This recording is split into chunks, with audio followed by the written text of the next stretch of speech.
Hello everyone, मैं हूं प्रियंका गुप्ता। आप सभी कैसे हैं? आशा करती हूँ कि आप लोग बहुत अच्छे होंगे। आज मैं आपको चैप्टर 12 त्रिभुज, आयत, वर्ग एवं वृत्त की अवधारणा तथा उनके अंगों की जानकारी ये चैप्टर पढ़ाऊंगी। देखिए, सबसे पहले हम बात करते हैं त्रिभुज। त्रिभुज जैसे कि नाम से स्पष्ट है, त्रि यानी कि एक ऐसी आकृति जिसमें 3 भुजाएं हैं।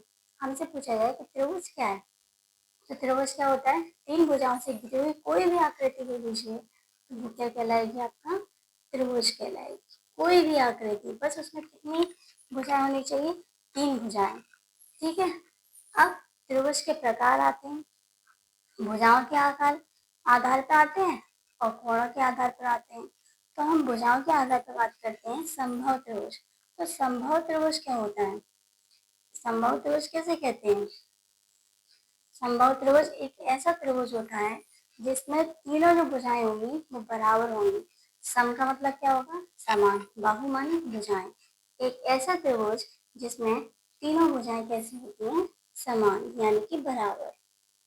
समझ में आ रहा है? ये तीनों भुजाएं कैसी होंगी? बराबर होंगी। हम बात करते हैं समद्विबाहु त्रिभुज की।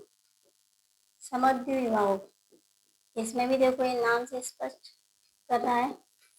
सम माने समान, द्वि माने दो, बाहु माने भुजाएं, यानी कि एक ऐसा त्रिभुज जिसकी दो भुजाएं समान हो यानी कि बराबर हो। ठीक है। तो इसमें क्या होगा? ये दो भुजाएं कैसी होंगी? समान होंगी। अब आता है विषम बाहु। तो हम विषम बाहु किसे कहते हैं?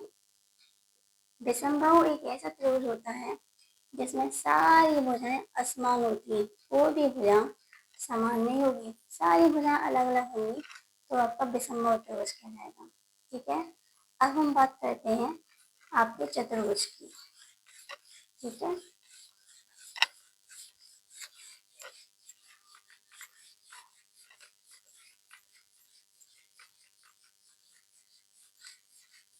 तो देखिए, चतुर्भुज क्या है? नाम से ही स्पष्ट हो जाता है। चतुर यानी कि 4 भुजाएं।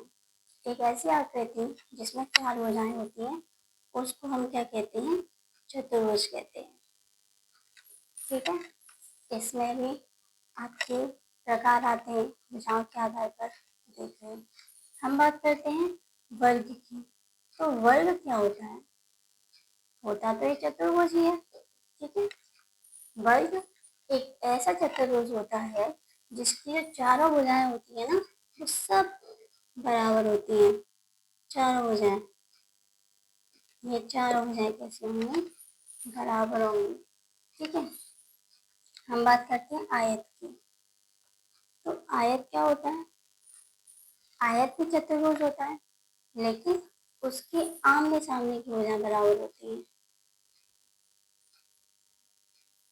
आमने सामने की भुजाएं कैसे होंगी? बराबर। ठीक है। अब हम बात करते हैं समांतर चतुर्भुज की। समांतर चतुर्भुज हम किसे कहते हैं? ये ऐसा चतुर्भुज होता है जिसकी आमने सामने की भुजाएं जो होंगी ना, जो देखो समांतर होंगी। देखना, समांतर होंगी, जैसे रेलगाड़ी की पटरी होती है वो। ठीक है। उसे हम समांतर चतुर्भुज कहेंगे। अब बात करते हैं समचतुर्भुज।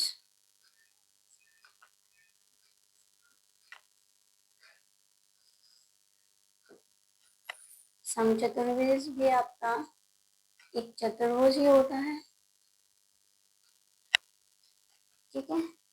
इसकी एक क्वालिटी है कि इसके जो विकर्ण होते हैं ना, वो 90 डिग्री पर विभाजित होते हैं। ठीक है। 90 डिग्री पर। और इसके जो विकर्ण होते हैं ना, बराबर भागों में विभाजित होते हैं। ठीक है। ये आपका हो गया समचतुर्भुज। अब हम बात करते हैं किसकी? वृत्त की। तो देखिए, वृत्त किसे कहते हैं?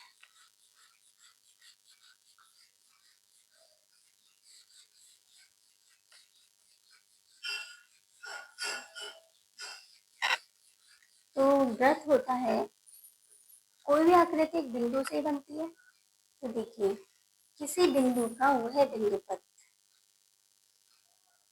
किसी बिंदु का वह बिंदु पद जिसकी एक निश्चित बिंदु से दूरी, चाहे आप यहाँ से नाप लो, चाहे यहाँ से नाप लो, चाहे यहाँ से नाप लो, कहीं से भी आप मेजर कर लेंगे तो वो हमेशा नियत ही रहेगी, कांस्टेंट ही रहेगी। उस आकृति को हम क्या कहते हैं? वृत्त कहते हैं। ठीक है।